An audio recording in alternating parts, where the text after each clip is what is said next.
Are you looking for an adventurous summer job? Well, how about hunting invasive Burmese pythons in the Everglades? Biologists at the Conservancy of Southwest Florida believe one of their scout Burmese pythons. A 13-foot apex python disappeared overnight in the Florida Everglades. Tracker silent, skull missing, spine severed clean. No struggle, no chaos, just a headless carcass buried under pine needles like someone wanted it hidden. USGS researchers had spent years insisting nothing in that swamp could hunt an adult Burmese python. They built entire conservation strategies around that assumption. Whatever killed Loki didn't just break that rule, it demolished it. A Florida woman beat out 933 other competitors and was crowned the 2025 Python Challenge champ. Scientists who have studied this ecosystem for decades looked at the evidence and had no explanation. The identity of the attacker is not what anyone predicted. It is not even in the same category as what anyone predicted. And once you find out what it was, you will never look at this invasion the same way again. Decapitated invader. Every morning at the United States Geological Survey field station, the same ritual plays out. Researchers log in, pull up the map, and watch the dots pulse. Each dot is a tagged python somewhere out in the sawgrass, broadcasting its position every few hours. Most days, the map is quiet and predictable. That morning, Loki's dot had not moved since the previous evening. A stationary signal is not automatically alarming. Pythons rest. They hide for days at a time. But something about the location felt wrong to Sarah. The coordinates put him in open ground, exposed, not sheltered. She loaded into the airboat before the rest of the team had finished their coffee. When she arrived and pushed through the brush to the exact location, the GPS unit in her hand read 0 distance. He was here, right here, and there was nothing to see but a mound of pine needles, loosely scattered, as if something had raked them into a pile. She reached in. Sarah Carver later told colleagues that the first thing she felt was the absence of muscle tension. A living python, even a resting one, has a specific resistance, a coiled readiness you can feel through the skin. What she pulled back the brush to find had none of that. Loki's body lay limp in the dirt, and where his head should have been, there was nothing. His neck had been shredded through the spine, and his skull was gone entirely. She stood up and said out loud to no one, "Something killed him." This was not a scavenging wound. This was a targeted, deliberate strike to the single most vulnerable point on the body of a constricting snake. Yeah, so thousands of wildlife species call the Everglades home, but one species is unwanted and taking over. Sever the spine directly behind the skull, and the entire muscular system collapses instantly. Whatever killed Loki knew exactly where to hit. The ecosystem had just sent a message. Scientists had spent years operating under the assumption that adult Burmese pythons in the Everglades had no natural predators. They were too large, too powerful, and too dangerous to be hunted by anything native to Florida. Loki's body blew that assumption apart before breakfast. But the more Sarah studied the scene, the stranger it got. The pine needle coverage was not random. That behavior is specific.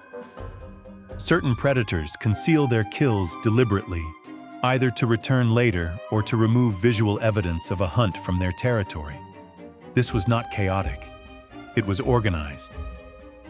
The team immediately set up trail cameras on every tree within 100 yards and settled in to wait. It came back 4 hours later, and it was not an alligator. It was not a Florida panther. It was a bobcat. A wild cat weighing roughly 25 pounds, barely a fifth of the snake it had just killed. And it walked up to Loki's remains with complete, unhurried confidence, as if it owned the entire swamp. Small assassin. The bobcat is one of the most widely distributed wildcats in North America, but in Florida, it tends to disappear into the background. roughly twice the size of a domestic cat. Tufted ears, spotted coat, bobbed tail. They move through dense vegetation like smoke. You can be standing 5 feet from one and never know it. For thousands of years, the Florida bobcat had a stable territory in the Everglades. Marsh rabbits, cotton rats, white-tailed deer fawns, birds, a finely tuned predator locked into the rhythms of a specific ecosystem. Then the pythons arrived and systematically ate everything the bobcat depended on. Rabbit populations in the southern Everglades collapsed by over 90%. Raccoons dropped 99%. Foxes virtually disappeared. The food web that had supported the bobcat for millennia was consumed from the bottom up by something the local wildlife had never encountered. Researchers assumed the cats were retreating, dying out. They were not retreating. They were watching. Bobcats are observational hunters. They study movement patterns. They identify weaknesses. And the Burmese python, for all its biological power, has one critical structural flaw that a patient, intelligent predator would eventually find. The back of the neck. The region directly behind the skull, over the cervical spine, is exposed and thin relative to the rest of the animal's body. A targeted strike there, before the snake can coil and respond, is lethal within seconds. The trail camera footage showed the bobcat studying Loki for over an hour before it moved. The python was stretched out, distracted, partially exposed in the afternoon sun. The cat circled at a distance without making a sound. It closed in stages, never triggering the python's lateral pressure detection. And then, in a motion the camera barely resolved clearly, the bobcat dropped its full weight onto the back of Loki's neck, drove its teeth through the spine, and stepped back. It was over in seconds. Not a struggle, an execution. Here's what no one expected. This was not an isolated event. Once the USGS team knew what to look for, they started finding evidence of the exact same behavior at multiple locations across the southern Everglades. Multiple cats, multiple kill sites, multiple instances of concealment. A second camera at Big Cypress National Preserve then captured something even more remarkable. A different bobcat, not Loki's killer, had found a python nesting site and was working through it with methodical precision. It did not simply eat the eggs. It processed the entire clutch one by one, biting each egg, licking the contents, then moving to the next. When it had finished, it covered the destroyed nest with dirt and debris. The same concealment behavior documented at Loki's kill site. Think about what that means. The cat appeared to understand that the eggs were the source of the problem, not just a food source, but a threat multiplier worth eliminating completely. This behavior had never been documented in bobcats before. Anywhere. They were not just surviving the invasion, they were actively suppressing it. And the behavior is spreading. Researchers have now documented this hunting pattern across multiple individuals in multiple territories. Younger cats are exhibiting it. Cats in areas where the behavior was not previously recorded are now showing it. Scientists believe they are watching a form of rapid behavioral transmission. Knowledge moving through a population laterally, faster than any standard evolutionary model would predict. The bobcats that survived the first wave of the python invasion were the most flexible, the most willing to abandon old strategies and build new ones.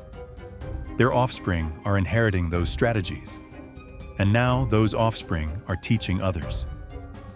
This is the kind of ecological response that usually unfolds across generations.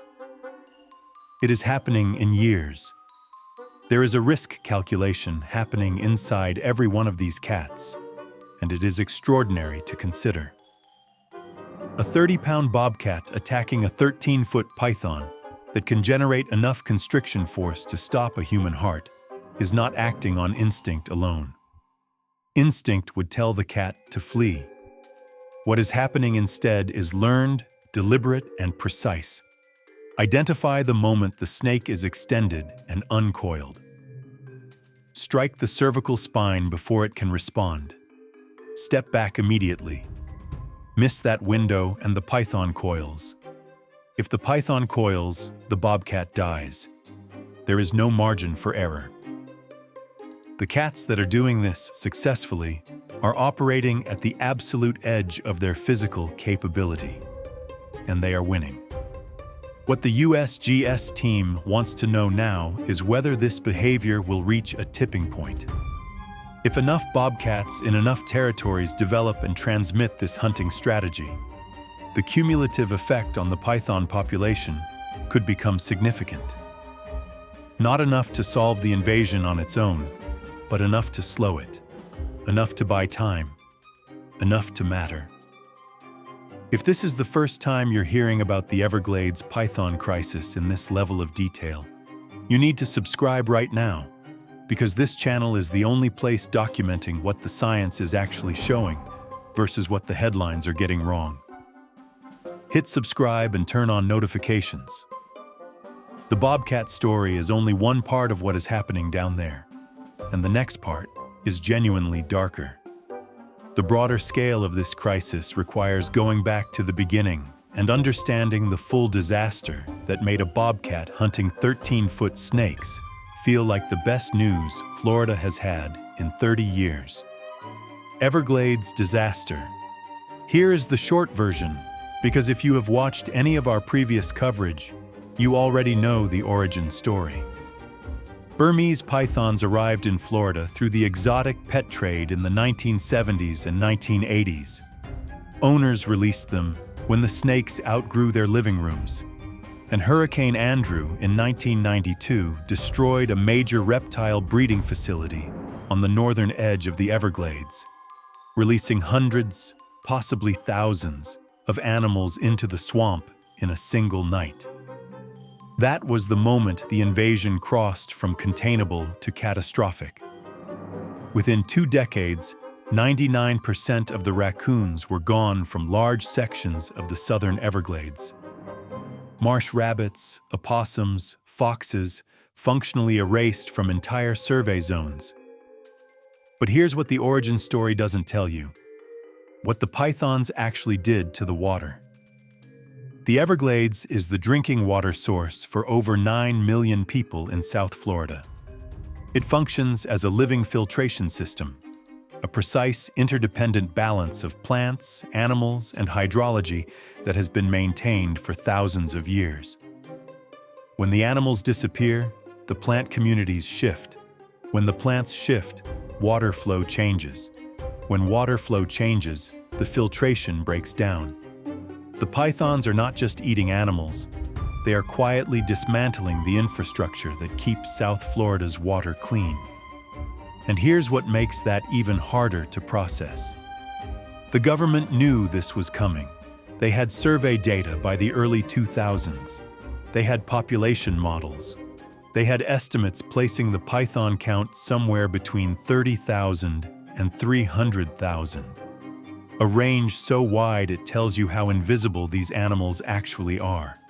And still, the snakes kept winning. Every trap method, every detection technology, every incentive program, the pythons adapted around all of it.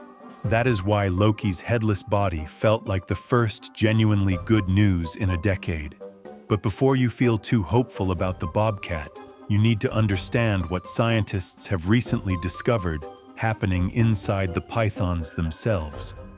Because the snakes are not the same animals they were 20 years ago. Genetic freak. To understand what is actually being fought in that swamp, you have to look at the python's biology directly. A Burmese python's jaw is not fused the way a mammalian jaw is. It is connected by flexible ligaments that allow the mouth to open to an extraordinary width, what biologists call gape size. A 10-foot python can swallow an adult white-tailed deer whole, not metaphorically, whole. The tissue stretches around the prey as the recurved teeth ratchet inward. That part is well documented. Here's the part that gets less attention. Within 48 hours of ingesting a large prey item, a python's heart increases in mass by roughly 40%. Its liver and kidneys expand dramatically. It produces digestive enzymes powerful enough to dissolve bone and cartilage within days. Then the metabolism shuts back down to near zero, and the snake can go 6 months without eating again while barely deteriorating. It is the most efficient consumption machine vertebrate evolution has ever produced. And in the Everglades, they are getting better. The pythons in Florida are growing faster and reaching larger sizes than their counterparts in Southeast Asia. Some individuals have been documented at nearly 20 feet and over 200 pounds. Researchers initially attributed this to abundant food and favorable climate. Then they found something that changed the entire frame of the problem. Burmese pythons in Florida are crossbreeding with Indian pythons, a closely related but genetically distinct species. The Indian python is native to regions with significantly colder winters.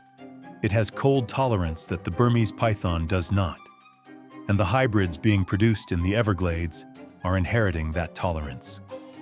This is where it gets genuinely alarming. Cold weather has been the one natural barrier keeping this invasion contained to South Florida. Burmese pythons die in a hard freeze. That is the only reason they have not already spread into Georgia, Alabama, and the Carolinas. The northern limit of their range has always been Florida's brief winters.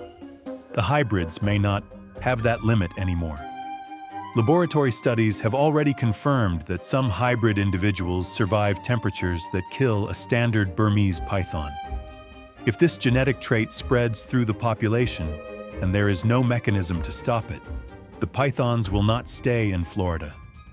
The marshes of Louisiana, the river bottoms of Georgia, the coastal plains of South Carolina and Alabama, ecosystems that have never seen a Burmese python, wildlife that has no behavioral response to them, states with no removal infrastructure, no trained hunters, no monitoring programs. And it gets worse in a way that even most Florida researchers are reluctant to say out loud. The Judas snake program, the most effective human tracking method ever devised for this species, where male pythons are outfitted with transmitters and used to lead researchers to breeding aggregations, is showing signs of diminishing returns. The snakes are becoming more cautious around human scent near tagged animals. They are learning, not consciously, not in the way a mammal learns, but through selection pressure. The individuals that happen to avoid human scent in high-traffic areas survive longer, reproduce more, and pass those behavioral tendencies forward. The snakes are getting harder to find at exactly the moment when finding them matters most. And right now, the only thing standing between those ecosystems and what happened to the Everglades is a small group of people working in the mud every night. People like the one woman who has become more dangerous to these snakes than any government program ever devised.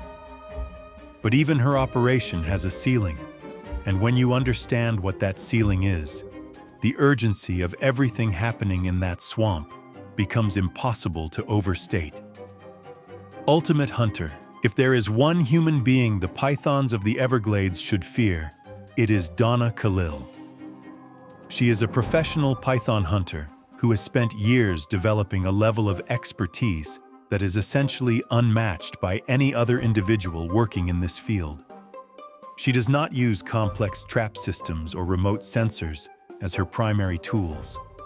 She uses her hands, her eyes, and an understanding of the swamp built through thousands of hours of direct observation. Donna has removed over 1,000 pythons from the Everglades during her career. Her method involves driving a custom-built pickup truck outfitted with an elevated platform in the truck bed, giving her a line of sight over the tops of the sawgrass. She works almost exclusively at night, when the pythons are active and their body heat creates a faint shimmer visible through the dark. You can spend 10 hours on those roads and see nothing but flat grass and black water. And then something about the pattern in the headlights looks wrong. A slight coiling shape where there should be none. A texture that does not match the vegetation. And the hunt is on. When she spots a snake, she has seconds. Burmese pythons are fast when alerted, and a 13-foot animal can disappear into waist-deep water faster than most people can run. Donna jumps from the truck platform and grabs the snake behind the head before it can orient toward her or submerge. She has been doing this long enough that the grab is reflexive, but it never becomes routine. Python teeth are recurved like small fish hooks. When a python bites, the teeth angle backward into the flesh, which means pulling away tears the wound open wider. The correct response is to push into the bite, compressing the mouth to unhook the teeth. Donna has done this more times than she can count. She has scars across both forearms. She once wrestled a 19-foot animal she described as trying to hold a telephone pole that was made of muscle and actively trying to kill her. She never quit. Donna also teaches. She runs training sessions for new recruits entering Florida's python removal program, passing on the visual cues, the approach angles, and the handling techniques she has spent years refining. She is adamant on one point. This is not about hatred of the animal. The python is doing exactly what its biology is designed to do. The problem is that it is doing it in a place it was never meant to be. Removing it is an act of ecological repair, not vengeance.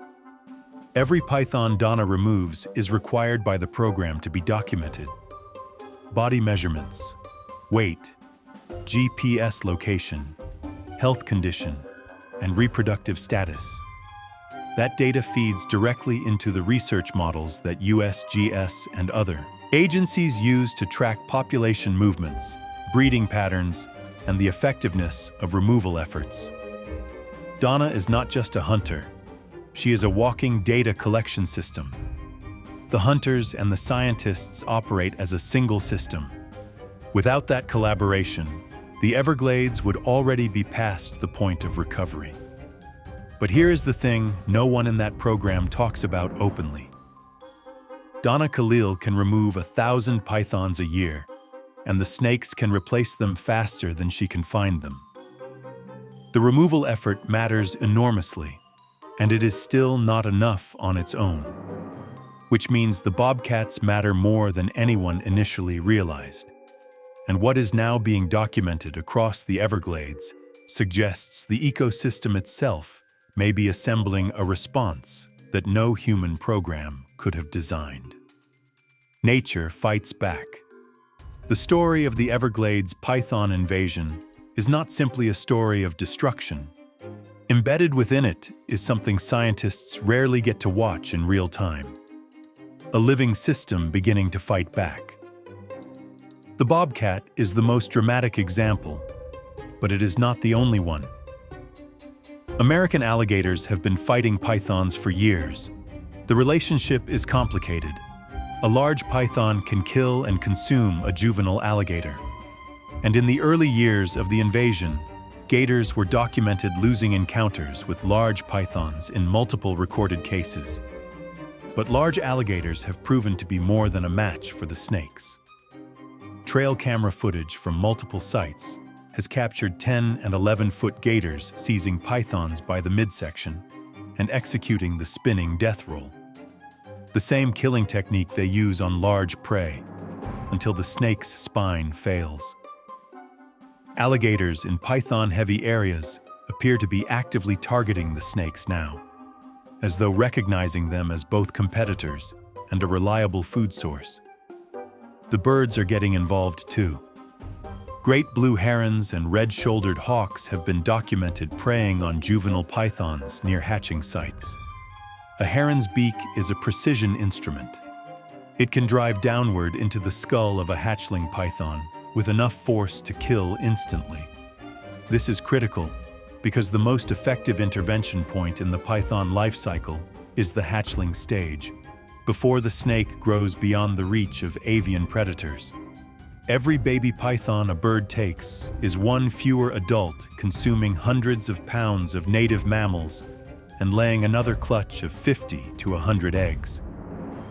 The ecosystem is slowly constructing a web of resistance. The animals that survived the first wave of the invasion, the ones fast enough, flexible enough, or simply lucky enough to avoid being eaten during the worst of it, are now the breeding population. Their offspring are inheriting behavioral tendencies the previous generation did not have. The second generation Everglades wildlife is harder, warier, and more aggressive toward the invaders than their parents were. But the resistance is not guaranteed to succeed on its own. The pythons are adapting too. They are becoming more cautious around human scent. They are learning to avoid areas with high hunter traffic. They are spending more time in tree canopies where neither alligators nor bobcats can reach them. They have been documented swimming miles offshore into saltwater, reaching the Florida Keys. There is no environment in South Florida where they cannot survive. The northern threat. The most urgent chapter in the python story has not been written yet. It is still being decided. The hybrid snakes, Burmese crossed with Indian, are appearing in increasing numbers in the northern regions of the Everglades. They are clustering in areas closer to the state line, moving through habitats a standard Burmese python would not typically venture into. Some unconfirmed reports have placed pythons as far north as the Georgia border, though researchers are cautious about attributing those sightings to a breeding population rather than escaped pets. The government is taking no chances. Monitoring stations equipped with eDNA testing technology are now being deployed across northern Florida. Environmental DNA testing works by sampling water from streams and canals. When a python moves through water, it sheds microscopic traces of genetic material. Those traces can be detected in a water sample, even when the snake itself is completely invisible. This allows researchers to confirm presence or absence in areas too difficult to survey visually. The race is on. Every snake removed from the Everglades today is a potential founder colony prevented somewhere else tomorrow. The removal program is not just about saving the Florida ecosystem. It is about building a firewall before the hybrids cross into states that are completely unprepared. Louisiana has 8 million acres of coastal wetland. Alabama has river delta systems that stretch for hundreds of miles. South Carolina has barrier islands and tidal marshes that have never seen a python. If the hybrids establish themselves there, the Florida disaster repeats. But without the years of infrastructure, expertise, and public awareness that Florida had built before it fully understood what it was dealing with. The bobcat that killed Loki is a symbol of something real. The capacity of a living system to respond, to adapt, to push back against what is killing it. The alligators patrolling for snakes, the herons killing hatchlings, the hunters like Donna working the roads until 3 in the morning. All of it matters. All of it is part of the same fight. But the window to contain this invasion is closing. The snakes are changing faster than the methods being used to catch them. The hybrid cold tolerance data is real, and the implications are clear.